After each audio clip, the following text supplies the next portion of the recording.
Question पूछा है, मैं इस पर सबसे पहले तो ये कहूँगा कि कैग की रिपोर्ट सत्र जब चल रहा होता है उसके दौरान सरकार की ओर से वित्त मंत्री प्रस्तुत करते हैं। सत्र अभी पूरा हुआ है दिसंबर में, उस वक्त कैग की रिपोर्ट नहीं रखी गई। अब विजेंद्र गुप्ता जी और उनके सभी विधायक कोर्ट गए हैं। इस वक्त की जो स्थिति है और विषय सारा न्यायालय के विचाराधीन, उसमें न्यायालय जो भी निर्णय लेगा उसके अनुसार हम काम करेंगे। तीसरी चीज, आपने कानूनी पहलू पूछा इसका। कानूनी पहलू ये ठीक है कि रिपोर्ट सीएजी की मैं पीएससी कमेटी को रेफर कर सकता हूँ ये मान करके कि सदन पटल पर रखी गई, लेकिन जब विषय विचाराधीन है न्यायालय के, तो ये स्टेप लेना उचित है। न्यायालय 9 तारीख को 4 दिन रह गए हैं, जो निर्णय लेगा उसके अनुसार काम है। जहाँ तक धरना देने की बात है, अब ये विजेंद्र जी के लिए मैं कोई टिप्पणी नहीं करूँगा, लेकिन उन्होंने धरना दिया, मेरे चैम्बर में आके धरना दिया और वो एलओपी हैं, मामला न्यायालय के विचाराधीन है। उस वक्त मुझ पर दबाव बनाना ये कहाँ तक उचित था, इनको अपने वकीलों से सलाह करनी चाहिए। मैं अगर न्यायालय में डाल दूँ एक एप्लीकेशन तो मुझ पर उचित दबाव, अनुचित दबाव बनाया गया। मेरे चैम्बर में धरने पे बैठे मीडिया को लेकर, ये अच्छी परंपरा नहीं है।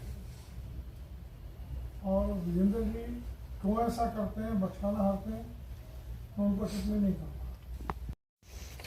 10 साल की स्पीकर बनने के बाद मैं देता हूँ, बधाई देता हूँ। आपके व्यक्तिगत जीवन में, पारिवारिक जीवन में और मीडिया के जीवन में बहुत बहुत सफलता मिले। शुरू कर रहा हूँ मैं 7वीं विधानसभा के दौरान की उपलब्धियाँ।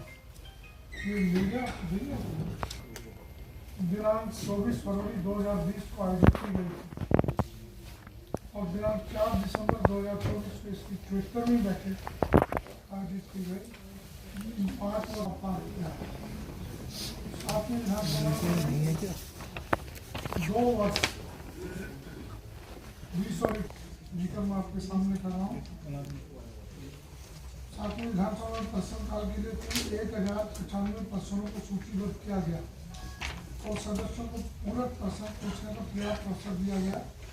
नियम 280 के तहत विशेष उल्लेख के 702 मामले उठाए गए और सदस्यों को अपने विचार व्यक्त करने का पूरा मौका दिया गया। कुल 28 विधेयक पारित हुए।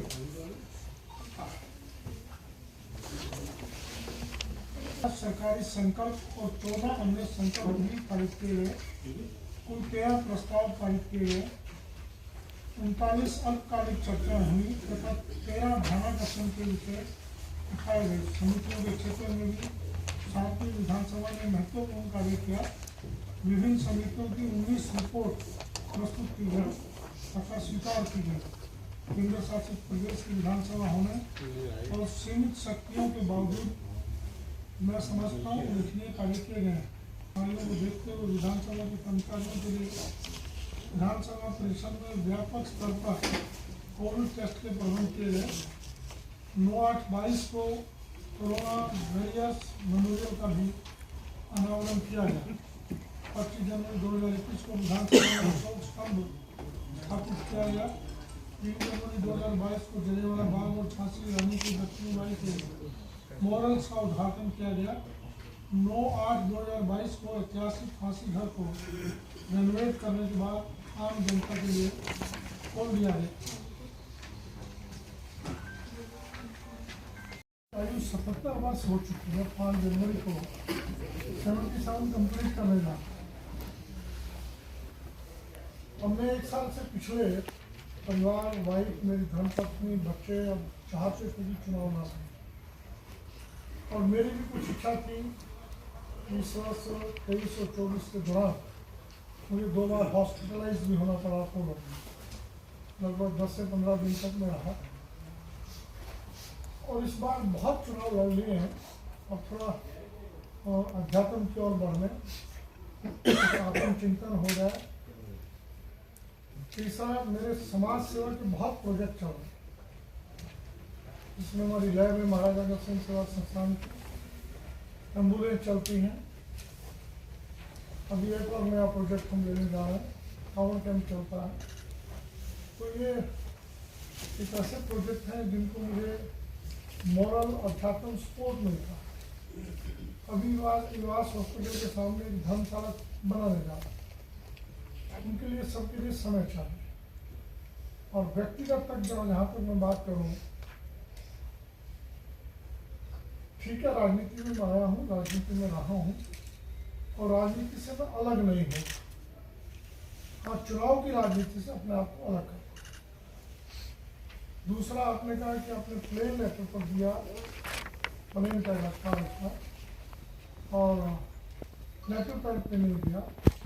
मेरे जितने भी लेटर पैड है वो दिल्ली विधानसभा के अध्यक्ष के नाते और विधानसभा का लेटर पैड इस कार्य के लिए इस्तेमाल करना उपयुक्त नहीं। तीसरी बात, आपने पूछा आप पर कोई दबाव था, मुझ पर कोई किसी ढंग का दबाव नहीं। मैंने केजरीवाल जी को अनेकों बार कहा, 3 बार कहा लगभग, मेरी इस बार चुनाव लड़ने की इच्छा नहीं है। आपको कोई उपयुक्त उम्मीदवार मिले तो उस पर विचार करें, अन्यथा आप जैसा निर्णय करेंगे वैसा करें। अंतिम में उन्होंने पूछा, मैंने मना किया। तो कुल मिला के इस पर मैं ठीक वास्तविकता जो आपके सामने रखिए। कयास बहुत लोग अपने आप लगाते हैं, मीडिया के बंधु भी लगाते हैं, उनका तो काम ही यही कयास लगाते हैं। मैंने अब क्लियर किया, आप पूछा ही अच्छा लगा।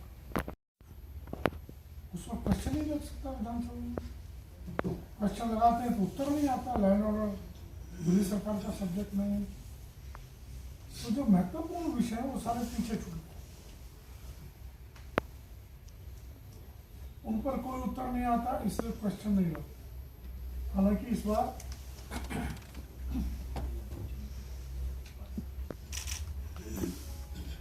1095 प्रश्नों को सूचीबद्ध किया गया।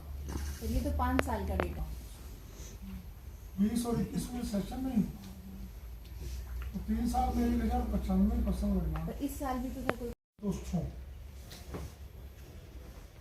जितना इस विधानसभा को पब्लिक के लिए खोला गया,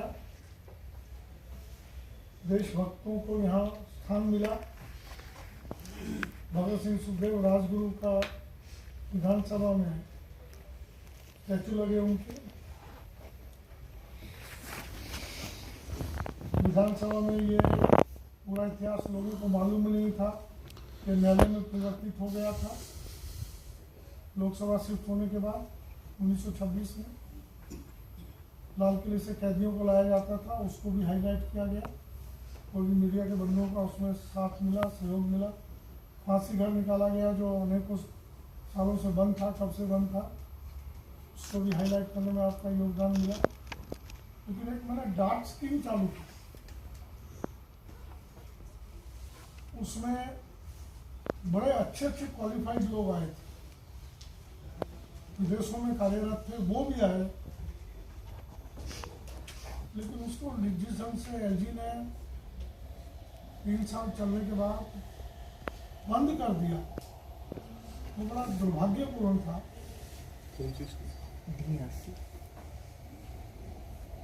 उसमें हर विधायक को हमने 2 विधायकों का एलोकेशन किया, एक व्यक्ति को, और बड़ा ट्रांसपेरेंटली उनका चुनाव हुआ, सेलेक्ट किया गया था। डीटीयू द्वारा इंटरव्यू लिए गए, डीटीयू ने सिलेक्ट किए और उससे दिल्ली का